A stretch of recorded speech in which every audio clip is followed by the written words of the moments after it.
Di video ini kita akan membahas tutorial menambahkan klien PPOE. Namun ini tidak terbatas hanya di PPOE.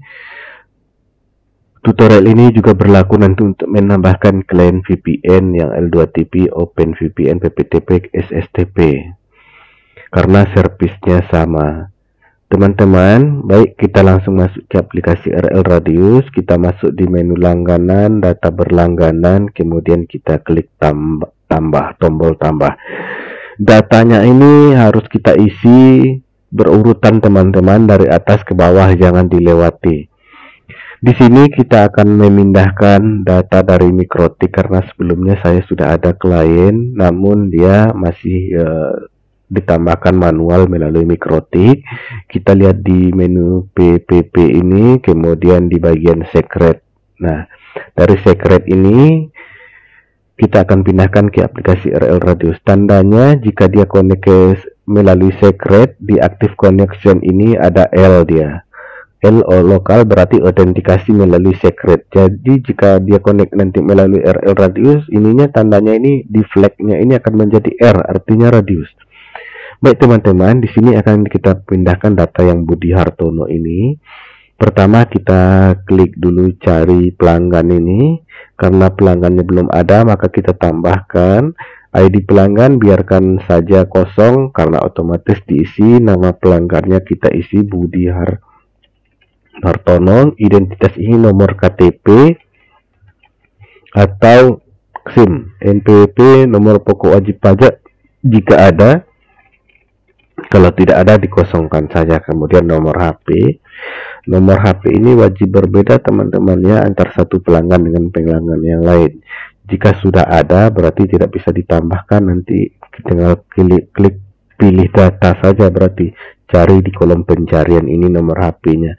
Kemudian alamatnya Jalan Soekarno Hatta nomor 160A Bukit Tinggi. Kemudian klik simpan, kemudian kita klik pilih. Kemudian teman-teman, nomor layanan ini sudah terisi otomatis. Apabila dirubah ini bisa juga default, formatnya adalah 2 digit. Ini adalah tahun dia pemasangan, kemudian ID pelanggan, yang ini ID pelanggan, kemudian 2 digit terakhir ini adalah nomor urutan dia berlangganan yang keberapa. Misalnya nanti dia menambahkan paket yang lain dengan memasang ONT yang baru, berarti ini nanti dia naik menjadi 002. Nah, seperti itu teman-teman. Kemudian pilih wilayahnya. Wilayah bisa kita tambahkan dari menu langganan, kemudian di bagian master data, kemudian di tab wilayah ini teman-teman. Kemudian alamat pemasangannya ini sudah cocok, tidak perlu kita rubah. Kemudian bagian mapnya ini kita geser teman-teman ke wilayah di mana klien ini dipasang ONT-nya. Ini kita klik ini, tahan, kemudian geser. Kita paskan posisinya. Apabila sudah pas, nah nanti yang longitude sama latitude-nya ini dia terisi otomatis. Kemudian di selanjutnya di bagian internet dan hardware, resellernya ini kita pilih yang sistem saja. Kemudian router al router, server juga al, ini kita kosongkan. Ini nanti akan kita bahas pada video yang lain. Kemudian kategori layanan kita pilih yang PP ini. Nah, di bagian username internet, karena kliennya sudah ada, berarti ini tidak kita gunakan. Kita ambil dari Mikrotik yang di bagian secret. Kemudian jika passwordnya terhide seperti ini, kita hilangkan dulu ini checklistnya di menu setting, kemudian ini hide. Kemudian kita klik 2 kali, name kita copy. Kemudian kita pastikan di sini, hapus, kemudian paste. Kemudian password 123456 ya. 123456 sudah. Kemudian selanjutnya IP address ini, jika kita mau IP-nya statis bisa diisikan di sini secara manual. Jika dikosongkan dia akan otomatis IP-nya alias dinamik. Kemudian status perangkat dipinjamkan. Kemudian merek perangkat ZTE F609, ini contoh ya. Kemudian SN perangkat ZTE GC, nah ini. Kemudian OLT, ini saya pilih tidak ada saja. Jika ingin menambahkan data OLT dan ODP nya, nanti teman-teman bisa masuk di langganan, kemudian master data di ini, di tab ODP dan OLT ini. Kemudian port interface kita kosongkan saja. Kalau mau diisi juga boleh, nomor port ODP-nya juga boleh. Jadi kalau nomor port ODP-nya diisi dan ODP-nya dipilih, nanti kita bisa melihat di sini di data ODP-nya ini. Yang ODP ini terisi berapa, portnya berapa, yang sudah terpakai berapa, sisa berapa, lokasi ODP ini di mana. Jadi nanti bisa kita lihat datanya dari situ. Kemudian tanggal registrasi yang di bagian billing ini kita cocokkan. Kemarin dia tanggal daftarnya tanggal 1 November. Kemudian profil langganannya yang bronze. Kemudian siklus tagihan. Ini ada 3 di siklus tagihannya. Kalau mau tahu perbedaannya antara siklus tagihan ini, teman-teman klik aja yang tanda tanya ini. Di sini sudah ada deskripsinya, penjelasan tentang masing-masing siklus. Kemudian di sini saya contoh ambil yang tetap saja. Kemudian jenis tagihannya kita pilih yang pasca bayar. Prabayar berarti dia bayarnya di awal pemasangan. Kalau pasca bayar berarti setelah layanan digunakan, berarti di akhir. Kita pilih yang pasca bayar saja. Kemudian tanggal mulai aktif ini kita sesuaikan, dia kemarin aktifnya diperpanjang tanggal 1 November ini. Kemudian yang perlu kita perhatikan adalah tanggal isolirnya ini. Kita atur tanggal aktifnya ini, nanti ini tanggal isolir akan menyesuaikan. Kalau kita naikkan tanggal 10, berarti nanti 10 ini tanggal isolirnya. Nah, di sini kita contohkan saja teman-teman tanggal 7. Tanggal 7 bulan 11 2022. Kemudian berarti nanti invoice-nya akan keluar tanggal ini, tanggal 30 bulan 11, berarti besok keluar invoice-nya.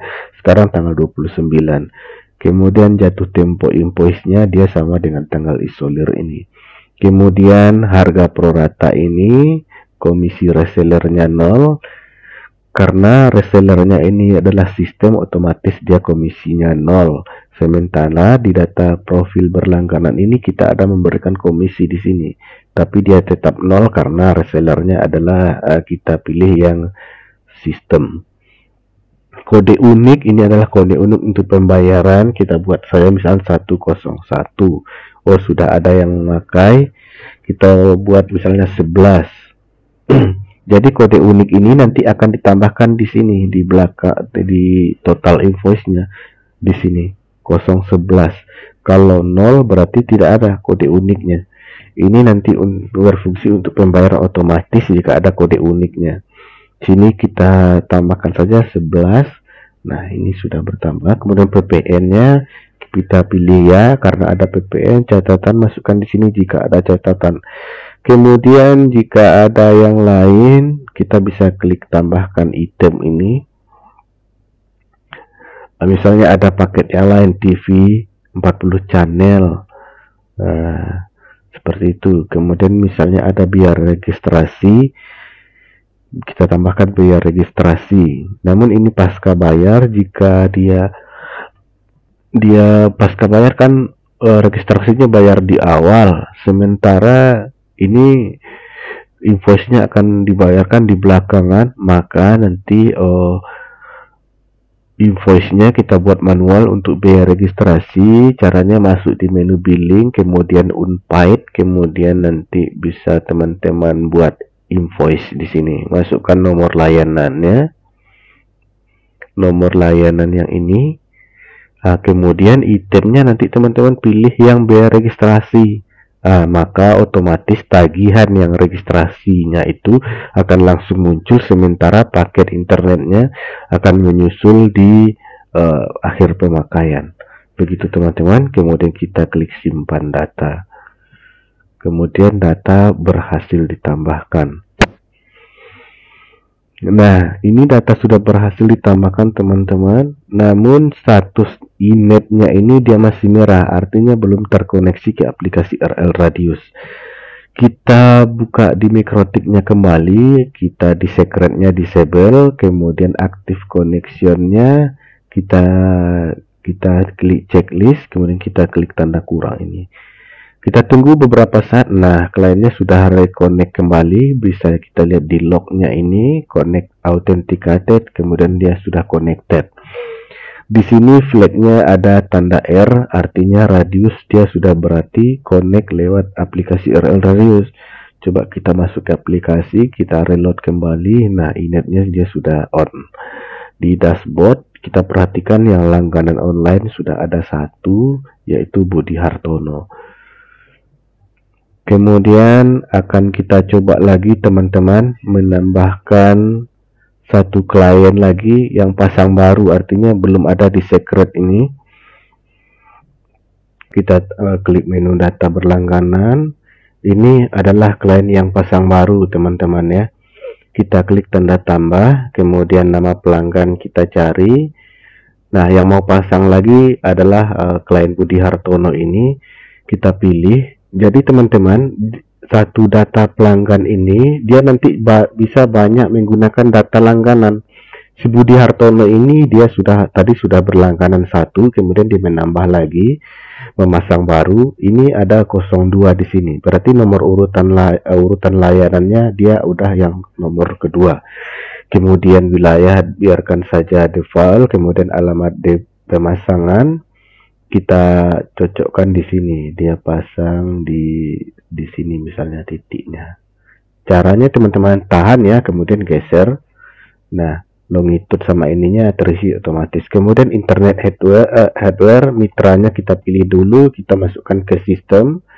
Kemudian address list kosong, kategorinya kita buat PPOE juga, point to point protokol. Kemudian username internetnya ini biarkan saja ini karena kita menggunakan username yang ini.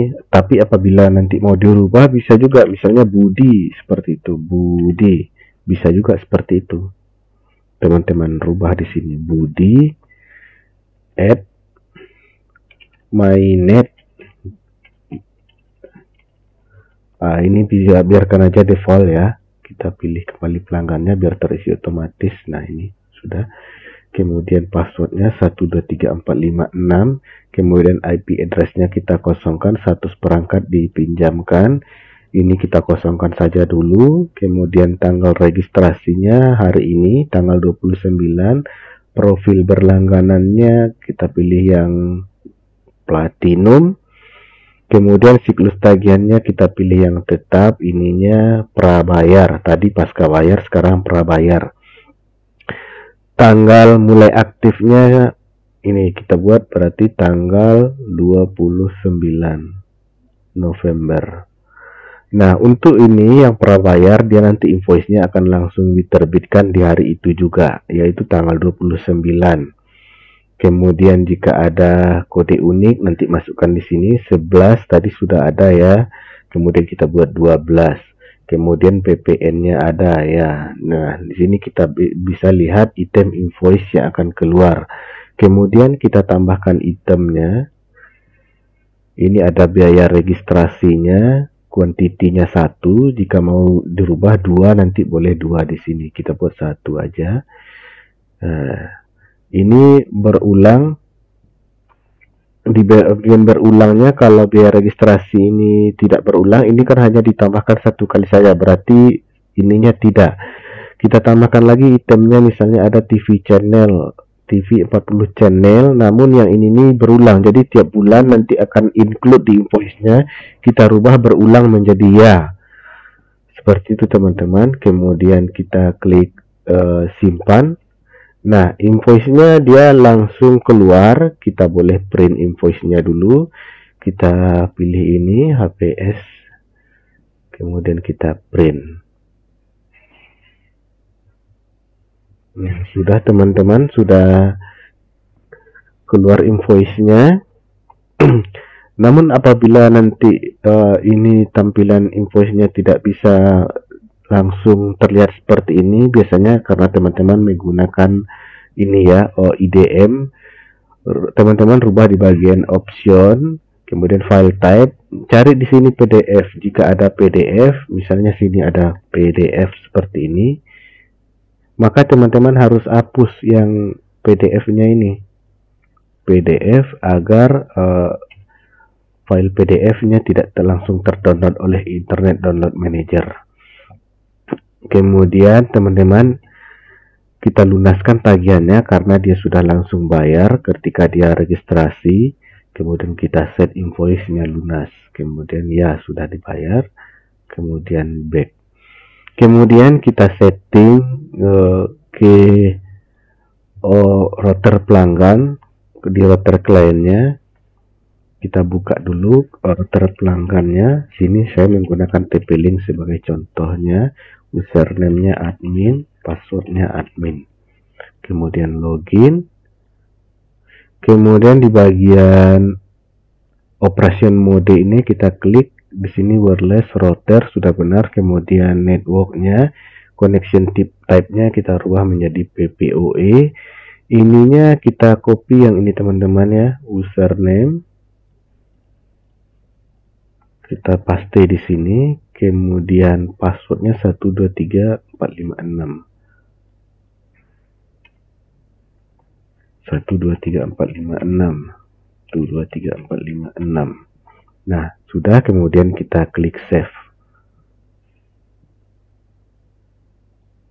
Kemudian di mikrotiknya kita aktifkan service yang PPOE server yang ini karena saya pasangkan di Ethernet 3 ini. Kita aktifkan dulu PPOE service-nya sini karena belum ada service-nya untuk yang Ethernet 3 ini. Kita tambahkan service, kemudian ininya di Ether 3. Oke. Kemudian coba saya konekkan routernya. Saya restart. Nah, kita tunggu. Kita perhatikan di lognya sampai dia ada deal up dari router pelanggannya.